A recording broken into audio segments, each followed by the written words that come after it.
It's the world. I'm in PE world. Why we should not look for aliens. Hey, do y'all think there are aliens though, bro? Like on some real shit. Like, do y'all really think there gotta be something out there, right? If there's even an out there. You really think there's outer space for real? We'll say that for another day, man. Let's tap in. The universe is incredibly big and seems full of potential for life, with billions of habitable planets. If an advanced civilization had the technology to travel between the stars at just 0.1% of the speed of light, it could colonize our galaxy in roughly 100 million years. Keep up. Which is not that long given the billions of years the Milky Way has existed. So, in principle, any spacefaring civilization should be able to spread rapidly over huge sectors of the galaxy. And yet, we see nothing, hear nothing. The universe seems... Ain't it crazy, though? Like, we should be able... Something should have happened, right, in all these years, though. You feel me? Like, something, right? Empty, devoid of others. This is the Fermi paradox, which we've discussed in more detail in other videos. Confronted with the seemingly empty universe, humanity faces a dilemma. We desperately want to know if we are alone in the Milky Way. Wow. We want to call out and reveal ourselves to anyone watching, but that could be the last thing we ever do. But see, this is what I'm saying, though, bro. Like, I understand, like, as a human, because we're down here and we've been here for so long, like, why we want to know there's some other shit. But it's like, what if that was the worst thing we could ever do? Because maybe the universe is not empty. Maybe it's full of civilizations, but they are hiding from each other. Maybe the civilizations that attracted attention in the past were wiped away by invisible arrows. This is the dark forest solution to the Fermi paradox.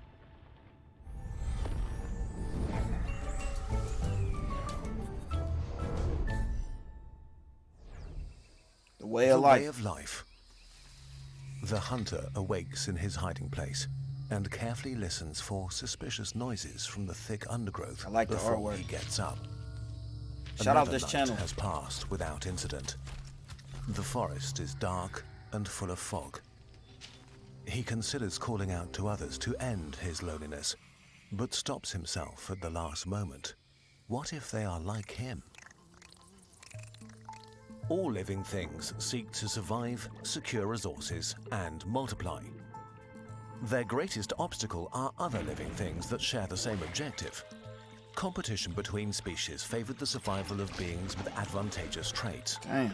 Our ancestors were inventive, competitive, expansionist, and greedy for resources, which led them to winning the competition for our planet.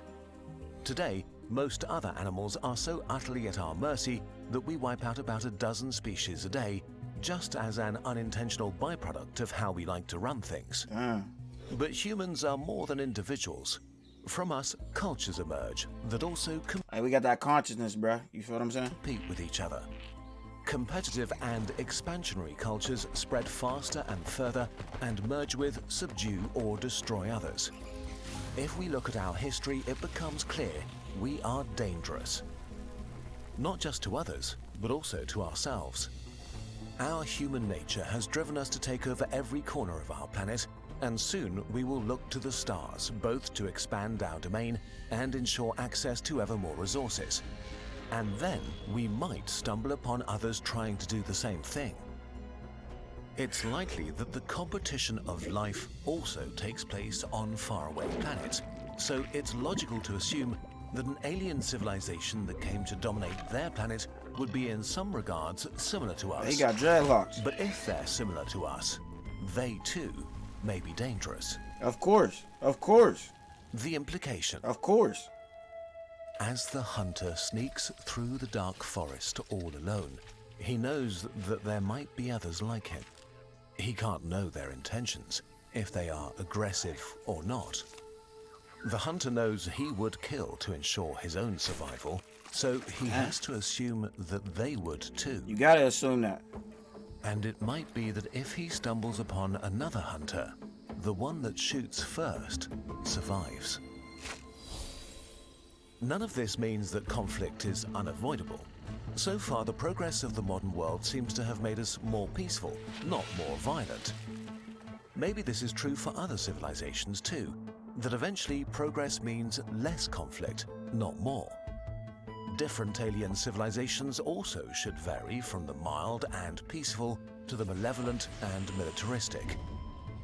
The existential problem we're facing is that when we meet others between the stars, we have no way of telling who is peaceful or aggressive. And there's damn near no way to communicate that though. You know what I'm saying? Like, it ain't just, we can't tell. Like, even if we was trying to be peaceful, we can't just be like, shit, that action might mean something completely different to them. Like, And it's what crazy. their true intentions are.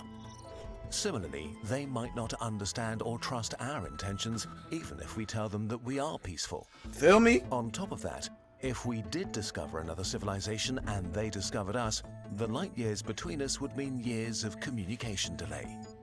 Both sides would be in a state of uncertainty, wondering if the wisest move is to just attack, because there's another serious issue: technological explosions and the first strike advantage. We don't know where the limits of technology are, but we do know how much technological progress matters in war. A few hundred or thousand years can turn they might pull up with that shit. uncertain results into a one-sided massacre. Caesar's legions would stand no chance against Napoleon's army with their cannons and muskets, which would be eradicated by artillery from the First World War, which would not stand a chance. Hey, so somebody let me know in the comments, is this type shit right here what them Star Wars movies be about? Like, is this what, you feel me? Like, cause then I'll start watching them and shit. I heard they go in a different order though. Like 4 is 1 and 1 is 6 and 6 is 3. Like, you know what I mean? Let me know in the comments though. Against today's drones and guided missiles. So the power level of different civilizations may vary massively, and even if not, between the time it takes us to detect another civilization and us saying hi, we might already be hopelessly behind on the tech tree. Which is bad enough, but the nature of interstellar conflict makes this worse. If your opponent is light years away, sending an invasion fleet takes so long that by the time it arrives, it might be hopelessly obsolete. So war between civilizations might be just about eliminating the other to remove an existential threat to yourself. Someone else who might be so scared of you that they attack the first chance they get. In this environment, the only way to guarantee a win is to strike with such force and speed that the target has no chance of survival or time to counterattack. Damn, yo, on some, I might sound wild, but on some deep shit. You know how like when there be comets in the sky and shit and like shooting stars or like asteroids and shit, and we be so scared of those. Like, what if that was like actual other beings inside of them or something trying to come pull up on us and shit, like attack or escape to seek revenge later. And we all scared of them. The stakes are the highest possible with no room for error. If we assume that the majority of civilizations what if a shooting star was just another that leaves them pretty vulnerable. being All you need to do is throw something massive at a planet to make it uninhabitable. So the ultimate interplanetary annihilation weapon is probably something like a relativistic kill vehicle, a missile shot at a planet at a significant fraction of the speed of light. For example, a missile the size of a person going 95% the speed of light has as much energy as all nuclear bombs on Earth.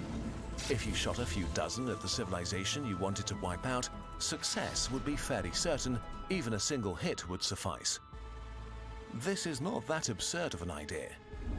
A civilization only slightly above us on the Kardashev scale would have enough energy to send multiple strikes against every planet it suspects of harboring life. What makes these weapons so sinister is how much they favor a first strike, since they would be so fast that it might be impossible to protect yourself effectively against them once they're launched. Big fact. Conflict between civilizations may not be lengthy affairs, but rapid winner-takes-all situations, where the first one to shoot wins. This makes any civilization an existential threat to any other.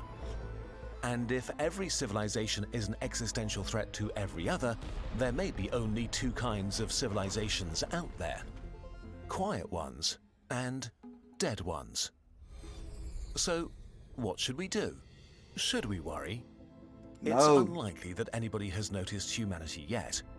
The radio signals we've transmitted in the last 100 years traveled a relatively tiny distance and have long decayed into unreadable noise. At our technological stage, If we don't actively try to get noticed, and if nobody specifically looks at our pretty unremarkable solar system, we'll stay hidden. But Cool with one me. day we will venture into space in a serious way, and need I mean, no cap, I'm already an alien though, for real, for real. I came from P-World, to be honest with y'all.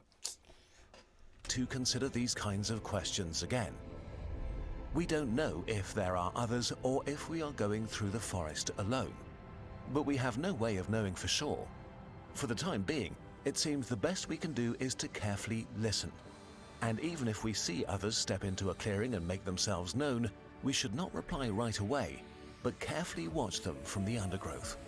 Perhaps we are also thinking about this all wrong by allowing our primitive brain that evolved in the context of the gruesome competition of life to conjure fears of predatory aliens all around us. Maybe the fact that we are looking at the universe like this is a sign that we are not grown up yet as a species. There could be a friendly, welcoming community of alien civilizations waiting to hear from us when we are ready. Right. As for now, I like that. Maybe we just ain't reached that level yet as humans where we can even communicate with these motherfuckers because we just so petty and insecure and, you know what I mean, not knowledgeable. Hey, man, I like that. the good news is there is actually little we need to do. We just need to be thoughtful about the signals we send out into the galaxy. We need to watch the sky and learn more about our galaxy, our forest. Because whatever the nature of our forest is, full of dangers or friends, or nobody at all, only careful observation can tell. So, let's do that. At last, the hunter reaches a clearing and finds a comfortable position. Slowly, the sun melts the fog away.